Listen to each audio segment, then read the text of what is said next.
Good morning, children. Hope you all are fine. I welcome you all to this session of physics, and we are still on the chapter heat. And in my previous two sessions, we have seen what is heat, right? What are the various units of heat, and what are the various thermometers which are used. And now we are on to the transfer of heat, and we have seen the three types of transfers: conduction, convection, and radiation, and now it's time to study them in detail, right? Okay, if we heat one and see, children, the best depiction is of conduction is given here.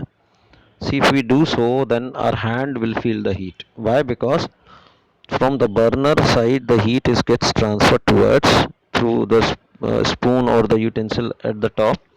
It gets transferred towards our hand and we feel the hot. Now if we put the same take the same spoon and uh, let somebody else touch it, then the heat is transferred into the other spoon also,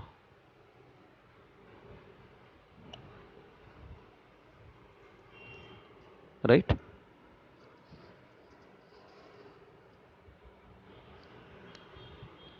The heat gets transferred into the other spoon, right? So we can say, because the other spoon was cold and the main spoon was heated, and so it was hot, so we can say that the heat is transferred from a hot region to a cold region, right? Heat is transferred from a hotter end of the spoon to a colder end, or from a hotter spoon to a colder spoon, right? So conduction is the transfer of heat from the hotter part of a material to its colder part when the hot material and its cold material are in contact, right? See, contact is very important. See, just like this, the contact is very important, right? So there is some activity given in your book which you can go through, right? This transfer of heat process is takes place by conduction, right? Takes place by conduction. The transfer of heat in liquids and gases, however, takes place by the process of convection, right? Convection is the transfer of heat from hotter part of the liquid to the colder part of the liquid, uh, right? The transfer of heat by convection can take place only in liquid and gases because the particles are allowed to move freely, right? So in gases and liquids the transfer occurs by convection. Okay, now there is convection in air also. Air is a very poor conductor of heat, so air cannot transfer heat by the process of conduction. Air transfers heat from hotter part to its colder part by the process of convection, by moving itself. It moves, it grabs the heat, it moves, right? It moves from one place to the other, thus heating the other place, the other at the other place. Now this is how the heat travels. This is how the convection process occurs. In your houses also you would have seen the convection uh, cookers are also there, pressure, right? Okay, it so happens, see children, this is a very common example that when heater is kept on the floor in a room or switched off, the heater gets heated and expands and becomes lighter, the right? So the air gets heated up, right? The air gets heated up, and it expands and becomes lighter and starts moving, and within a short duration of time, we can see that the entire room gets heated up, right? As the cold air moves from down to up, right? Okay. Now, children, another very classical example of convection is the blowing of sea breeze and land breeze, right? Gentle wind is called breeze. The people living in coastal areas experience an interesting phenomenon called land breeze and sea breeze. During the daytime, what happens is when the sun shines, the solid land gets heated to a higher temperature, right? And more quickly than the liquid sea water. So, what happens here is the hot air over the land rises up and moves towards the sea. So, it rises up, and then the cold air from the sea comes and takes its place. So, the wind is now blowing from sea to land, right? And this breeze is called sea breeze. See, children, this is a very important phenomenon, right? So, in sea breeze, the movement is from sea to land, right? Remember this, because in daytime it occurs in daytime, because in daytime what happens, the land gets heated up, so the air rises and there is a vacuum in the land, and so the air from the sea moves up, right? See, this is a pictorial representation of the sea breeze,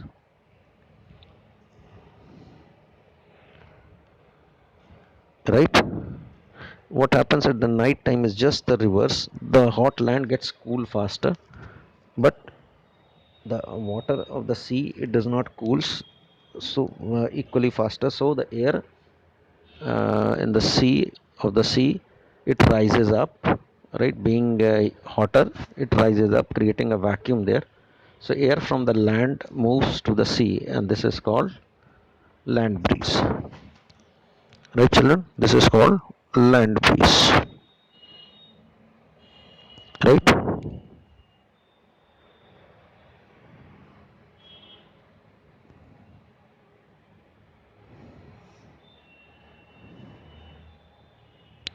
So these are some, see, this is the diagram of the land breeze here, right? You see the direction of the flow of wind. Okay. Next is radiation, right? See, when we switch on an electric bulb, it becomes hot and gives out heat and light. Now, if we keep our hands at a short distance from the glowing bulb, we can feel the heat. Neither we are in contact with the bulb nor anything is moving here and there. Still, we feel the heat, right? This means that the hot glowing bulb is transferring some of its heat to our hand held below it. The hot electric bulb cannot transfer its heat to our hand by conduction because air is a poor conductor of heat.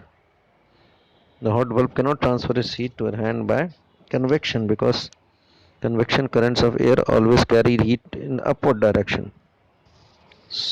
But how the heat is coming to our hand is through the process of radiation, right? Now what happens is every hot object emits, see children, we are here. Every hot object emits, gives out invisible heat rays in all directions. These heat rays carry heat energy. When these heat rays fall on a cold object, the cold object receives heat energy and gets heated by this.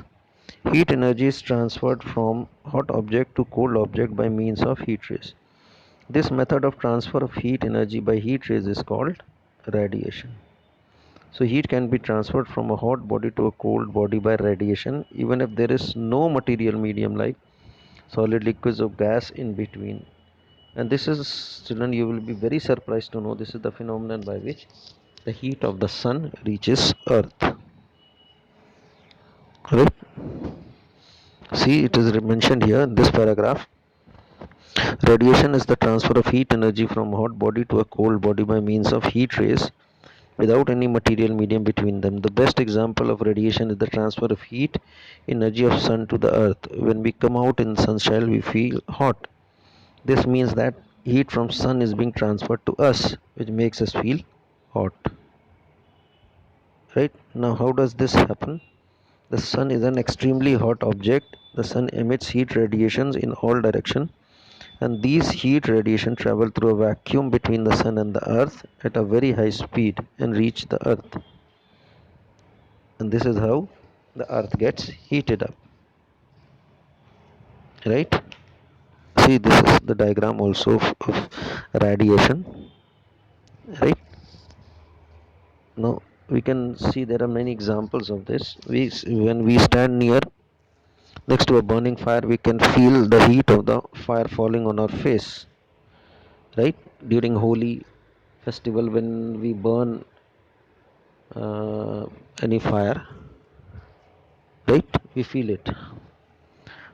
When we sit in front of a room heater, we get heat directly from the process of radiation. A hot utensil kept away from flame cools down by transferring its heat. Right?